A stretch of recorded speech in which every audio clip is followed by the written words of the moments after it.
Noong August 3 hanggang 7, opisyal nagsimula ang serbisyong MCGI sa Good Morning Kuya. Sa loob ng 5 araw, nagtungo ang programa sa Parañaque, Bulacan, General Luis sa Quezon City, Tagum at Marikina upang maghatid ng iba't ibang libreng serbisyo sa publiko. Kabilang sa mga serbisyong ibinigay ang medical consultation, dental at optical services, pamamahagi ng gamot, pagkain at iba pang tulong para sa mga nangangailangan.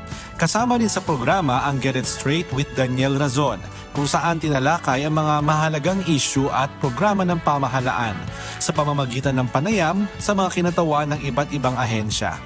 Sa likod ng bawat live broadcast, nagtulungan ang production team, mga doktor, volunteers at mga kapatid sa MCGI na katuwang upang maisagawa ang programa at maihatid ang mga serbisyo sa bawat komunidad.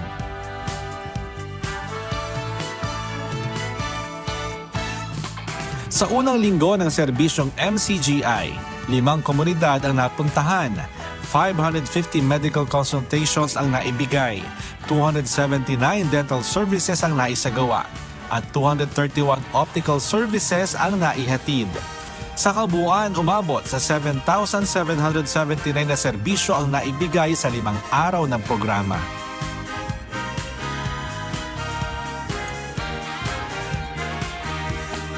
Lahat ng ito ay naisagawa sa awa at tulong ng Diyos sa loob lamang ng 5 araw ng serbisyong MCGI.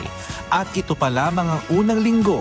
Magpapatuloy ang programa sa mga susunod na linggo upang makapaghatid ng impormasyon at iba't ibang serbisyo sa mas marami pang komunidad sa buong bansa. Ito po ang serbisyong MCGI.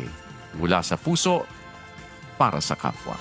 Mon Hocson, UNTV News and Rescue.